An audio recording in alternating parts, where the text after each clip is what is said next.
Salut, c'est les Jérôme. Ah, eh bien, on n'a pas été déçus. Des questions, vous nous en avez posé. Alors, on a tout lu, on a tout trié, on a tout rassemblé pour essayer de structurer ça au mieux et de répondre le plus pertinemment possible. Nous, on a décidé d'y répondre en plusieurs vidéos et on commence tout de suite par une série de questions consacrées au projet, au bâtiment et au patrimoine. Pourquoi le château de Ly? Pourquoi un si grand bâtiment? Alors, en fait, c'était pas du tout ce qu'on cherchait. À la base, dans notre projet, il y avait plus de personnes qu'aujourd'hui, et donc notre projet, c'était un habitat groupé. Il nous fallait un grand terrain, mais aussi un grand bâtiment. Et donc en Belgique, on cherchait depuis un moment, c'était pas facile, et en plus, il nous fallait du terrain. Et donc ici, on a trouvé à la fois du terrain et un grand bâtiment. Et ça a été le coup de cœur après l'avoir visité. Et tout ça, on en parle plus en détail dans une vidéo qu'on a fait sur le projet. Comment avez-vous trouvé cet endroit? Eh bien, en fait, on l'a trouvé sur un site de petites annonces immobilières qu'on consultait assez régulièrement. Et à vrai dire, on ne cherchait pas du tout en France, et il était renseigné en Belgique. Et puis, comme c'était près de la frontière, on s'est dit qu'on allait quand même aller visiter, surtout qu'il était en vente depuis un moment. Quel était votre projet à la base et qu'en est-il aujourd'hui? Encore une fois, on a déjà fait une vidéo sur le sujet qu'on vous invite à aller voir pour plus de détails.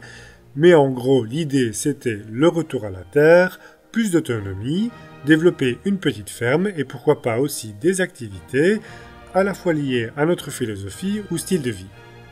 Finalement, en fait, l'idée générale du projet n'a pas beaucoup changé, si ce n'est qu'à ça est venu se greffer toute la partie rénovation et patrimoine. Et donc en fait, on n'est pas venu ici pour rénover un lieu, ça s'est vraiment imposé à nous par la suite. Et donc maintenant, notre projet, vu qu'on a beaucoup plus d'espace rien que pour nous et qui ne nous servirait pas de toute façon, notre idée c'est de faire des chambres d'hôtes, tout en voulant également aussi développer des activités diverses, et on vous renvoie à notre vidéo sur le projet. Quelles activités allez-vous mettre en place? Comme la question précédente, il y a une vidéo qui en parle. Même si c'est encore assez vague, parce que pour l'instant on a des idées, mais on se concentre surtout sur la rénovation. Quelle a été la cause de la séparation du groupe initial? Allez-vous les remplacer? On n'a pas vraiment envie de s'étaler sur le sujet parce que ça ne nous rappelle pas nécessairement des bons souvenirs. On a tourné la page et puis de toute façon ce ne serait pas très objectif parce que vous n'auriez que notre version des faits. J'imagine que si on leur demandait à eux, ce ne serait pas la même explication. Donc voilà, on préfère ne pas trop s'étaler sur le sujet. En ce qui concerne le remplacement, d'une part on s'est déjà adapté à ne plus être que deux, on va moins vite, on a moins de moyens, mais la prise de décision est beaucoup plus rapide. Et puis avec toutes ces histoires, ça nous a quand même un peu refroidi de l'habitat groupé, donc pour le moment c'est pas du tout à l'ordre du jour. Et on est dans une dynamique pour le moment qui fonctionne, on va dire, assez bien, en tout cas on l'espère, et on n'a pas nécessairement envie de changer cela. Y a-t-il d'autres personnes ou associés dans votre projet? Non, il n'y a personne d'autre. Quelle forme juridique a votre projet? Le projet à proprement parler, aucune, parce que pour l'instant il n'y a pas d'activité, mais pour l'achat du bien par contre on est passé par une SCI ou Société Civile Immobilière, chose qui n'est pas connue en Belgique, mais qui est assez répandue en France. Donc on a pris connaissance de cela, et en fait on a vraiment bien fait car ça nous a vraiment sauvés lors de la séparation, puisque ça a facilité grandement les démarches pour la reprise, il a juste fallu racheter des parts, alors que sinon il aurait fallu passer par une revente du bien devant un notaire, en payant tous les frais qui vont avec. Et donc comme je le disais au début, le projet en lui-même n'est pas défini juridiquement, c'est un projet privé parce que c'est notre habitation. Pour la suite on verra, parce que si on développe peut-être d'autres activités, il faudra qu'on crée une structure juridique comme une SARL ou l'équivalent français d'une ASBL, qui en France je pense s'appelle Association Loi 1901. Votre projet est-il commercial? Non, pas spécialement, mais on veut quand même un minimum pour pouvoir en vivre tout de même. Et donc à terme, avec les chambres d'hôtes, les activités qu'on veut aussi mettre en place, ça nous permettrait de dégager un petit revenu. Mais le mot commercial est un petit peu connoté de profit et exploitation, et on n'aime pas trop cette idée. Est-ce que vous travaillez en dehors du projet? Eh ben oui, on est salariés tous les deux, alors à temps partiel heureusement, ce qui nous permet de dégager du temps, mais c'est obligé parce que ce projet il a un coût. Comment conjuguez-vous ce projet avec votre travail? Et donc, en temps partiel, heureusement, c'est une chose qu'on a mis assez rapidement en place parce qu'on pouvait se le permettre. Et donc on travaille l'un et l'autre à 4 et 3 jours semaine, et tout le reste du temps il est consacré au projet. Quelle est votre formation? Est-ce en rapport avec le bâtiment ou la rénovation? Sans donner d'autres détails, notre travail consiste en du travail de bureau qui n'est en rien lié au projet ou tout ce qu'on y entreprend. On peut quand même dire que Jérôme, l'autre, a une formation d'agronome, et puis tous les deux on a suivi une formation en apiculture, mais tout cela, ça n'a aucun lien avec notre travail de bureau. Comment financez-vous votre projet? Et bien donc le financement, le principal, ça vient de notre job à tous les deux, et évidemment comme on n'est plus que deux, ça a changé un peu la donne dans notre projet. Et puis petit à petit, en fait, il faut quand même pas nier que YouTube, plus les personnes qui nous soutiennent, ça vient vraiment mettre du beurre dans les épinards parce qu'au début, quand on s'est retrouvés à deux, en tout cas pour ma part, qui ne travaillait que 3 jours semaine, ça a un peu remis en question tout ça et je me suis demandé si on faisait pas une bêtise. Et donc, un peu de beurre dans les épinards, ça nous aide vraiment et ça permet vraiment une stabilité, ce qui nous apporte de la sérénité. Alors certains nous ont déjà dit oui, c'est facile quand on a l'argent. Alors c'est certain qu'il faut de l'argent, mais c'est pas de l'argent facile. On n'est pas rentier ou il ne tombe pas du ciel, si c'est ce qui est sous-entendu. Cet argent, on le gagne en travaillant. Après, on gagne bien notre vie, mais on ne roule pas sur l'or non plus, et justement, on espère montrer que, même sans de très grands moyens, il y a toujours moyen, même avec des choses avec beaucoup d'ampleur comme ici, de se débrouiller et trouver des solutions. Non, tout notre temps et tout notre argent passe entièrement dans le projet. Avez-vous une garantie santé? Je ne suis pas sûr de bien comprendre la question. On a une mutuelle, évidemment, parce qu'on est salarié. Et en ce qui concerne le prêt à la banque, on n'a pu avoir que le minimum, ce qui s'appelle Primo Plus, c'est-à-dire qui nous couvre en cas de décès, mais c'est tout. Parce que comme on est belge, quand on a contracté le prêt, après bien et bien des renseignements, il s'est avéré qu'on ne pouvait pas prétendre à toute la couverture qui normalement est incluse dans le prêt qu'on a pris avec l'assurance. Et donc pour le même prix, on n'a absolument aucune couverture qui pourrait inclure des revenus en cas de maladie prolongée, etc. etc. Donc on a juste l'assurance décès, si c'était ça la question. Bénéficiez-vous d'aides publiques ou de subventions? Alors non, on n'a absolument aucune aide ou aucun subside pour le moment. D'après ce qu'on a compris, du fait qu'on soit belge, du fait qu'on ait une SCI, et qu'on rénove un bâtiment qui n'est pas classé, on n'a pas vraiment beaucoup d'options pour pouvoir bénéficier de quelconque aide ou subvention. Mais bon, on n'a pas épuisé tous les filons, on pourrait encore creuser du côté de la promotion du tourisme ou du financement des collectivités, voire même des fonds européens ou des primes énergie. Mais tout ça c'est assez compliqué, parce qu'avec la SCI ça bloque pas mal de choses, vu que c'est une société et pas des personnes. Et puis on a un statut fiscal un peu compliqué parce qu'on travaille encore pour des entreprises en Belgique, ce qui fait qu'au niveau réduction d'impôts, ça fonctionne pas. Bon, et puis il faut avouer que l'administratif, c'est pas notre tasse de thé, surtout que parfois c'est assez lourd, pour au final découvrir qu'on n'y a pas droit, on ne met pas toujours notre temps sur cette priorité, mais on devrait peut-être. Vendez-vous ou louez-vous le château? Alors non, on est assez surpris de la demande, parce qu'on nous a déjà demandé si on voulait louer entièrement le château, ou même le revendre, mais non, c'est chez nous, on y habite, et donc notre idée, c'est pas de le revendre, ni de le louer, autrement que par des chambres d'hôtes. Et je ne pense pas qu'on s'impliquerait autant dans cet endroit si c'était juste pour le revendre.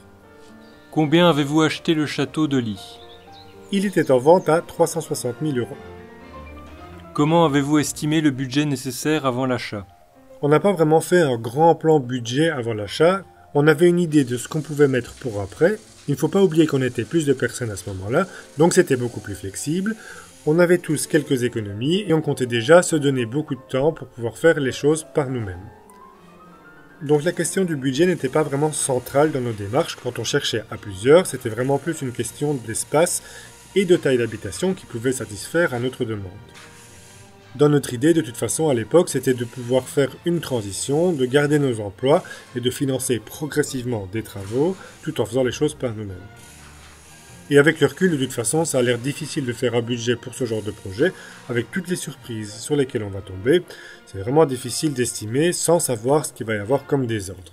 Bon, après avoir eu des discussions avec des gens qui ont un peu plus l'habitude que nous, apparemment il y a certains forfaits où on compte déjà par exemple toutes les boiseries à remplacer, etc. etc. Mais nous on n'y connaissait rien, et donc on ne s'est pas trop tracassé. Avez-vous prévu une enveloppe budgétaire? Donc comme je viens de le dire, on n'a pas nécessairement prévu une enveloppe budgétaire, on avait chacun des économies, ce qui permettait de voir venir. Aujourd'hui c'est un peu plus compliqué, mais comme le projet avance assez lentement et qu'on fait les choses par nous-mêmes, eh bien en fait le financement il est assez facile à suivre parce que les dépenses sont assez étalées. Donc on ne doit pas acheter tous les matériaux d'un coup, c'est étape par étape, et pendant ce temps-là on gagne notre vie, donc on ne doit pas faire des pré-travaux ou trouver beaucoup d'argent tout d'un coup. Ça sera peut-être le cas pour la toiture. Heureusement, on a encore un peu d'argent de côté, ce qui nous permettra certainement de faire ça. Et puis ici, je voudrais un peu parler d'un concept que j'aime bien, qui est le triangle QCD, qualité, coût, délai. Parce que c'est vraiment quelque chose qui s'applique à tous les projets. Et donc, il y a ce triangle où chaque extrémité représente une valeur qui est le coût, la qualité et le délai. Et on peut en avoir que 2 maximum, pas plus. Et donc, il faut choisir. Et en regardant cela, on peut s'apercevoir que si on veut quelque chose de pas cher et de vite fait, ça va être au détriment de la qualité qui sera mauvaise. Si on veut quelque chose de bien fait et rapidement, eh bien du coup, il va falloir sacrifier le coût parce que ça va être très cher. Et si on veut quelque chose de pas cher et de bien fait, eh bien du coup, la valeur à sacrifier, c'est le délai, c'est-à-dire que ça va prendre beaucoup de temps. Après, bien sûr, c'est plus nuancé, on n'est pas obligé d'être aux extrémités du triangle, et il y a toutes sortes de configurations qui se baladent un petit peu sur toute la surface. Et du coup, nous, c'est plus en phase avec nos valeurs d'aller plus lentement et d'essayer de diminuer un peu l'impact écologique d'une rénovation, parce que c'est quand même un secteur des plus énergivores et polluants, même si on réalise bien qu'il y a quand même un impact. Quel est le prix estimé des rénovations? Du coup, c'est vraiment impossible à dire, parce qu'il faudrait juste compter les matériaux, vu qu'on fait tout par nous-mêmes, mais notre main-d'œuvre qu'on ne paie pas, finalement, elle a un coût, parce que c'est notre temps. Donc ce serait un peu compliqué d'essayer d'estimer les rénovations. On n'a pas vraiment fait un compte jusqu'ici de ce qu'on a dépensé. Nous, ce qu'on voit, c'est à court et à moyen terme, qu'est-ce qu'on doit dépenser, comment est-ce qu'on va financer ça, de quoi on va avoir besoin, et passer les commandes. Et à long terme, on n'a pas vraiment encore réfléchi à tous les détails, ni tous les matériaux dont on allait avoir besoin. Donc même si c'est un peu atypique, certains pourraient même dire que c'est un peu idiot de ne pas avoir un budget global, mais nous, c'est comme ça qu'on fonctionne. Il ne faut pas non plus oublier tous les équipements et outils qu'on a dû ou qu'on doit encore acheter, qui font partie du prix de la rénovation, mais en même temps on peut aussi les revendre.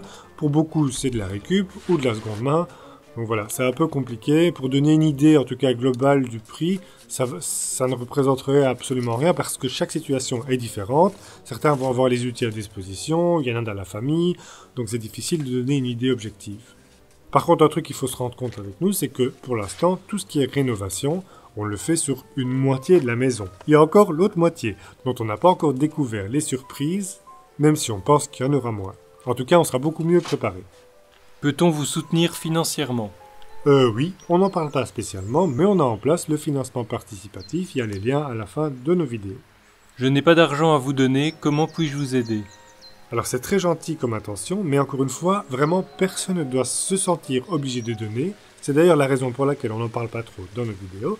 On veut que ça reste quelque chose de purement volontaire, et celui qui n'a pas les moyens, ou qui n'a simplement pas envie, ou qui n'y penserait même pas, eh bien il n'y a aucun sentiment de culpabilité ou de regret à avoir. Vraiment, on est extrêmement reconnaissant des gens qui le font, mais on veut que ça reste vraiment sur base volontaire. Bon, maintenant, si vraiment vous voulez faire quelque chose, mais de non financier pour nous aider, eh bien, une chose à faire, par exemple, ce serait parler de notre projet autour de vous, à vos amis, à votre famille, à vos connaissances, etc. pour faire découvrir notre projet. Et puis, pourquoi pas, de fil en aiguille, peut-être que dans toutes ces personnes, il y a une personne qui voudra nous aider financièrement. Et donc, indirectement, vous nous aurez aidé à nous financer. Le financement participatif et les pubs, est-ce que ce n'est pas contradictoire? Ah oui, ça, on l'a senti venir, parce qu'on nous en parle de temps en temps. Donc, effectivement, il y a de la pub sur nos vidéos. C'est quelque chose qui peut sembler contradictoire, parce qu'effectivement, oui, ça nous interpelle, on s'en rend compte. Et il y a des exemples sur YouTube de personnes qui sont complètement démonétisées. Et malgré tout, voilà, c'est quand même un peu de beurre dans les épinards qui nous aide. Et au vu du projet et des découvertes qu'on a fait, ça fait du bien. Mais on garde à l'esprit que c'est peut-être pas exactement ce qu'on voudrait. Pour l'instant, on se réfugie quand même derrière le fait que YouTube est une plateforme peu intrusive, dans le sens où vous pouvez installer un anti-pub et contrairement à beaucoup de sites ou médias actuels, ne vous oblige pas à le désactiver pour pouvoir regarder la vidéo et donc accepte que quelqu'un n'ait pas envie de voir de publicité avant des vidéos et laisse quand même les voir sans problème. Mais bon, ça reste quand même de la publicité, mais même si ça semble contradictoire pour certains, c'est quelque chose qu'on a décidé d'accepter pour le moment. On veut quand même signaler qu'on ne place pas de publicité pendant ou dans les vidéos. On n'a pas du tout l'intention de faire du placement de produits ou de partenariat d'aucune forme qui soit. Et on trouve ça beaucoup plus transparent qu'il y ait une publicité avant la vidéo. Vous savez que c'est une publicité plutôt que quelque chose qui pourrait ne pas être compris ou identifié comme un placement de produit ou partenariat dans la vidéo. Après, pour ceux qui ont un problème avec ça, encore une fois, installez un anti-pub. Finalement, si ça nous permet de dégager un petit revenu, pourquoi pas?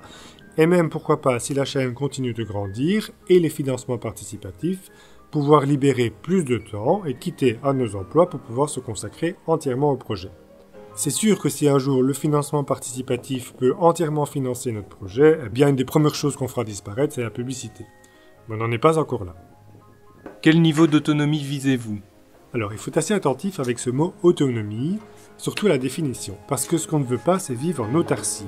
C'est pour ça qu'on dit qu'on veut viser une autonomie, c'est-à-dire un minimum et surtout quelque chose de faisable, parce qu'on ne pourra jamais être autonome en tout, nourriture, équipement, matériaux de construction, énergie, etc. On n'en aurait pas les compétences, mais surtout on n'en aurait pas le temps. Et on ne veut pas se déconnecter complètement de la société. Et donc en conjonction avec le fait de vouloir faire les choses par nous-mêmes, quand c'est possible, on va essayer de privilégier le local, le régional, les échanges, etc. Ce qui est aussi une forme d'autonomie, mais à une autre échelle.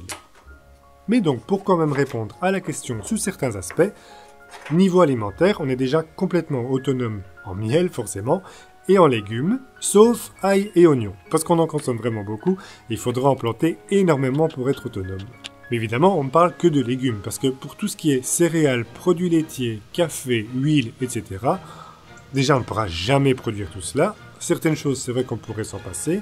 Maintenant, ce qu'on voudrait évidemment, c'est augmenter encore un peu plus cette autonomie, certainement avec tous les fruits et fruits secs qui arriveront avec tous les arbres fruitiers. Et pourquoi pas s'initier un peu à la culture de certaines céréales, etc. Mais l'autonomie à 100% alimentaire, on sait qu'on n'atteindra jamais, et c'est pas notre objectif non plus. On est aussi autonome avec nos œufs et poules, mais il ne faut pas oublier non plus que, pour l'instant, par exemple, on achète du grain pour nourrir les poules. Donc l'autonomie en ce qui concerne les œufs, elle est relative. À terme, on souhaiterait récupérer toutes les eaux pluviales, qu'on potabiliserait pour pouvoir la boire, ou pas pour la douche, mais on n'en est vraiment pas encore là. Mais finalement, en attendant, l'eau de la rivière nous assure déjà pas mal d'indépendance pour tout ce qui est lessive, les douches et les arrosages du jardin. Et avec les mètres cubes qu'on met, on est vraiment content de ne pas utiliser de l'eau potable et en plus d'un réseau de distribution. Niveau énergétique, pour le moment, en ce qui concerne l'électricité, il n'y a absolument aucune autonomie. On est chez Enercoop, on a le potentiel, on s'en rend compte, notamment hydroélectrique, mais vu la vétusté des installations actuelles, il y a vraiment un travail énorme à effectuer avant de pouvoir même envisager de produire de l'hydroélectricité. Mais ça reste dans le fond de notre tête et finalement il y a quelques petites choses qu'on fait qui vont dans ce sens. En ce qui concerne des panneaux solaires, au niveau photovoltaïque, c'est vraiment pas terrible. Il y a des sites qui permettent d'estimer cela. On a vérifié et bon, nous déjà on est dans le nord et en plus on est en fond de vallée, ce qui fait que le soleil se lève assez tard et se couche assez tôt et donc le rendement serait déjà pas terrible. Le vrai enjeu énergétique pour nous il se situe du côté du thermique. Donc si on devait mettre des panneaux solaires, ce serait des panneaux solaires thermiques pour produire de l'eau chaude. Et puisqu'on parle de thermique et d'eau chaude, par contre, on a une autonomie de ce côté-là car on est 100% autonome en bois, ce qui assure notre chauffage et l'eau chaude. Quel type de chauffage avez-vous et envisagez-vous? Pour l'instant, on chauffe avec un poêle à bois, mais on ne chauffe qu'une seule pièce. Alors dans les chambres, il fait froid, donc en hiver, on met beaucoup de couvertures et on a même découvert quelque chose qu'on ne connaissait pas qui s'appelle la bouillotte et qui fonctionne vachement bien.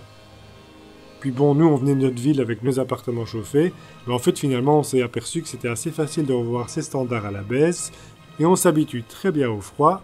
Dans notre entourage, parfois on nous regarde avec des grands yeux quand on dit qu'il fait pas plus de 2 degrés dans la chambre, mais sincèrement on n'a pas froid.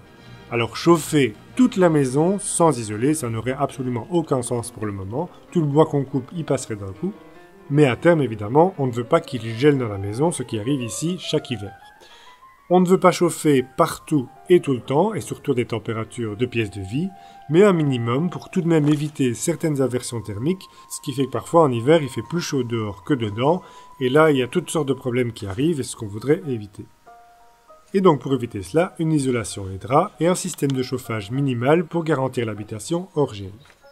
Et les réflexions pour trouver une solution de chauffage, elles nous ont vraiment pris la tête pendant très longtemps, c'est compliqué, il y a énormément de paramètres à prendre en compte, il y a énormément de systèmes de chauffage différents et il y a énormément de façons de penser différentes. Mais vu notre indépendance en bois de chauffage, on va s'orienter vers une chaudière centrale à bois. Mettre des poêles à bois dans toutes les pièces, ça va être compliqué. Je ne parle même pas de ramener les 18 cheminées, mais rien que pour ramener le bois, évacuer les cendres, sans parler du risque d'incendie ou d'intoxication avec les fumées, ça paraît pas gérable. Donc pour nous, une chaudière avec des radiateurs, c'est ce qui paraît être un bon compromis. Mais à plus long terme, pour une autre partie qu'on ne rénove pas actuellement, on a aussi d'autres idées, comme par exemple un poêle de masse. Alors on a déjà eu des réflexions par rapport au fait que chauffer au bois, c'est pas très écologique, que ça dégage des particules fines et que ça participe à la déforestation. Bon, tout est une question de point de vue. Nous on trouve ça faux parce que on ne déforeste pas vu que c'est notre bois de notre terrain et comme on l'a montré récemment, on essaye de le gérer durablement. Et puis en ce qui concerne la pollution, même si c'est vrai que les poêles à bois dégagent des particules fines, les poêles modernes, comme on en a un, font de très bonne combustion et à haute température, ce qui est moins polluant. Et en ce qui concerne un poêle de masse, la combustion est à très haute température et il n'y a quasi aucun dégagement de fumée. Faut pas oublier non plus que le bois c'est une ressource renouvelable, c'est-à-dire que le CO2 dégagé par le bois brûlé d'un arbre qui aurait 30 ans mettra 30 ans à être réabsorbé par un nouvel arbre qui va repousser. Contrairement aux énergies fossiles, dont le carbone peut dater de plusieurs millions d'années. Un château en permaculture, ça fait beaucoup de patates. Oui, qu'est-ce qui dit que c'est pas compatible en fait? Et justement, si on espère qu'on démontre que même en ayant une bâtisse assez grande, on peut quand même envisager cela selon la philosophie de la permaculture, en réutilisant un maximum les matériaux, en ce qui concerne l'énergie, le respect de l'environnement, surtout que la construction est un des secteurs le plus générateur de déchets. Et donc, capter et stocker l'énergie, ne pas produire des déchets, et en général pour nous, toute la philosophie de la permaculture peut s'inscrire tout à fait dans notre projet. Et d'ailleurs, on voudrait quand même rappeler que la permaculture n'est pas quelque chose qui concerne uniquement le jardin, mais est une philosophie, et avant tout une façon de penser et des outils qui permettent de gérer n'importe quel projet ou lieu. Par contre, la question, si c'est par rapport à la sobriété que devrait induire la permaculture, et du fait que, ici on parle d'un château, on comprend, mais finalement ce lieu il est là avec ou sans nous. Si c'était pas nous qui l'avions acheté, il y aurait quelqu'un d'autre. Et est-ce que finalement il ne vaut pas mieux que ce soit des personnes qui le font selon les valeurs de la permaculture, comme on le fait, enfin en tout cas comme on essaie de le faire, plutôt que des personnes avec de beaucoup plus gros moyens, moins écologiques et plus énergivores. Alors le vrai fond de la question c'est de savoir s'il faut carrément préserver ou pas ce genre de bâtiment, mais c'est un autre débat. Quelle est la surface habitable du château ? Ça doit faire quelque chose comme 500 mètres carrés, mais il faudra voir une fois que c'est refait.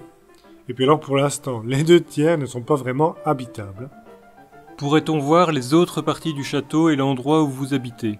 Alors non, on n'a pas nécessairement envie de montrer tous les détails de notre vie privée. On trouve qu'on en montre déjà suffisamment ci et là dans nos vidéos, et vraiment on souhaite garder notre intimité. On sait que parfois c'est pas de la curiosité malsaine, c'est juste pour savoir un peu comment est-ce qu'on vit et dans quel confort. Ce qu'on peut vous dire, c'est qu'on ne vit pas dans un grand confort, parce que le bâtiment ne se prête pas à ça, mais tout de même, on a une pièce chauffée, qui est propre, qui permet de se sentir chez soi et de se reposer après le travail, ce qui est important. Continuez-vous à enquêter sur l'histoire du château ? Oui, bien sûr, on a encore découvert quelques éléments, on en refera d'ailleurs certainement une vidéo quand on en aura plusieurs. Évidemment, ça va beaucoup plus lentement maintenant qu'on a découvert le plus gros, mais quand même, il y a encore quelques petits éléments. Et on espère qu'on en découvrira encore. Avez-vous fait de la détection sur votre terrain ? Non, on n'a jamais fait ça. Au début, d'ailleurs, je voulais acheter un détecteur de métal. Mais avec le recul, vu ce qu'on trouve un peu partout, ça sonnerait intempestivement à chaque pas. Avez-vous trouvé des vestiges d'armes ou d'explosifs ? Oui, on a trouvé pas mal de restes de munitions, des douilles. Il y a aussi beaucoup de cartouches de chasseurs. Mais on ne s'y connaît pas du tout dans ce domaine, donc on a vraiment difficile de dater ce qu'on trouve. Alors heureusement, jusqu'à présent, on n'a pas encore trouvé d'explosifs, ou en tout cas pas qu'on sache, comme ce truc par exemple. Et avec les guerres qui sont passées par ici, c'est pas exclu, mais j'espère qu'on ne tombera jamais sur de mauvaises surprises. Prévoyez-vous de faire un musée ? Mais curieusement, oui, on y a pensé. On aimerait bien faire une pièce avec un peu tout ce qu'on a retrouvé ici et là, mais aussi des photos, des agrandissements des cartes postales, des récits, etc. Mais bon, c'est juste une idée parce que c'est quelque chose qui nous tient à cœur, mais c'est pas dit que ça se concrétisera. Le château est-il classé ou inscrit au patrimoine régional ou national ? Non, il n'est ni classé ni inscrit. On a fait venir un architecte des bâtiments de France, et au terme de la visite, il nous a dit qu'on pourrait essayer, mais qu'il n'y avait vraiment pas de grand chose que ça puisse passer. À vrai dire, il nous a un peu découragé de faire les démarches, et en fait on le comprend parce qu'il y a eu vraiment beaucoup de transformations sur ce bâtiment, et tout ce qui est usine a été détruit.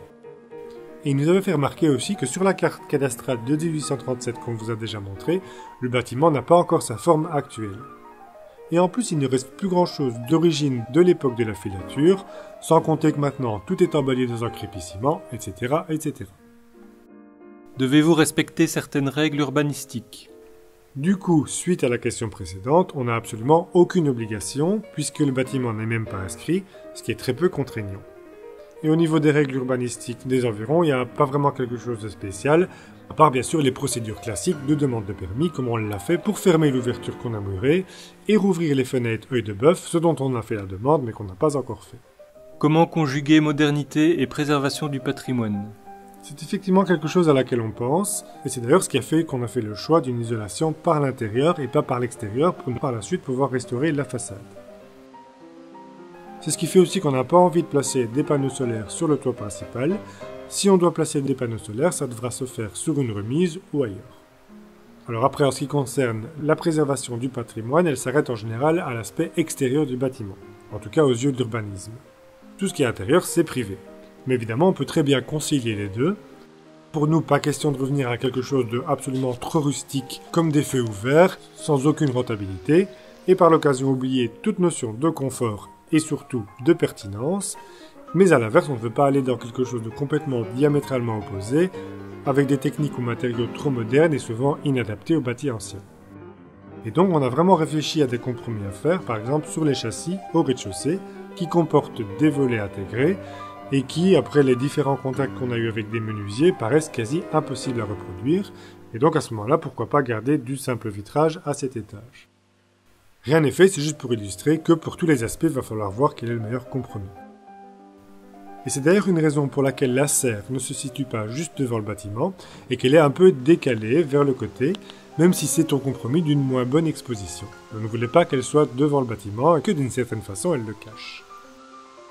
Comment allez-vous garder le charme de l'ancien? Alors il faut faire attention avec cette notion de charme de l'ancien, parce que d'abord c'est complètement subjectif, et que tout ce qui est ancien n'est pas nécessairement mère de vertu. C'est certain que notre société actuelle fait beaucoup d'erreurs, mais ils en faisaient aussi avant. Ce bâtiment a été beaucoup transformé, justement parce que certains anciens propriétaires ont voulu imposer leur version et leur idée du bâtiment, et donc finalement pourquoi est-ce que nous on ne pourrait pas faire pareil? Et c'est assez interpellant parce que récemment avec des amis on a eu une discussion à ce sujet par rapport à Bruxelles où il y a un quartier où tout d'un coup on a voulu que des bâtiments aient une façade assez typique, très charmante et pittoresque qui aujourd'hui serait qualifiée de patrimoniale, sauf qu'en fait tout ça c'est du faux et que les bâtiments à l'origine n'avaient pas du tout cette allure. Bon, tout cela soulève les questions de ce qui est imitation, de parement, c'est un sujet très complexe. Et ça soulève aussi souvent que, en ce qui concerne les bâtiments du patrimoine, eh bien, tous les ornements et les façades, elles étaient là aussi pour exposer sa richesse.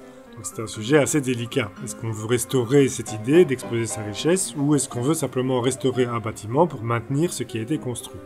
Nous, en tout cas, c'est notre vision, pas pour les valeurs nécessairement pour lesquelles il a été construit, mais par rapport au respect de tous les corps de métier et artisans qui ont mis en œuvre leur savoir-faire et leur expertise pour construire cela. Et c'est ça qui est impressionnant. Après, il ne faut pas oublier non plus que ce que nous on trouve esthétique est forcément biaisé par notre vécu et ce qu'on a identifié comme étant important ou pas en ce qui concerne l'architecture. Donc c'est difficile de mettre tout le monde d'accord sur ces sujets. Question très compliquée donc. Allez-vous restaurer l'intérieur comme d'origine? D'origine, ce serait impossible parce qu'à l'intérieur, il ne reste absolument plus rien. Il y a encore quelques boiseries, contours de fenêtres, il y avait les corniches moulurées en plâtre, mais même le sol n'est plus d'origine. La plupart des cheminées ont été arrachées, ce serait vraiment impossible. Allez-vous restaurer les décorations existantes? Et donc par contre, oui, tout ce qui est moulure et tout ce qu'on a pu retrouver, on a tout gardé, boiseries, plinthes, etc. Et on compte bien refaire à l'identique. Encore une fois, cette version de l'identique, puisqu'on a déjà pu identifier qu'il y a eu des versions antérieures de ces décorations. Donc à un moment donné, il faut choisir, et nous on s'est fixé à une époque. Comment allez-vous décorer et meubler? Bon, tout ça on va faire à notre sauce. Bien sûr, on ne veut pas se priver de la modernité. Donc on fera un peu plus moderne, mais on veut faire des murs avec un revêtement en argile, tout en préservant les boiseries et ce qu'on a pu récupérer. En ce qui concerne la décoration, ce sera certainement des meubles un peu plus contemporains. De toute façon, il ne restait plus rien et c'est difficile de s'imaginer. Nous, on fonctionne beaucoup à la récup, donc on a eu l'occasion de récupérer beaucoup de vieux meubles depuis qu'on est ici. Des choses qu'on trouve dans la rue ou alors des choses qu'on nous a données. On essaie de composer avec ça, c'est pas toujours facile pour garder un certain style, mais en tout cas, c'est notre idée. Pourquoi vos choix et objectifs concernant les aménagements?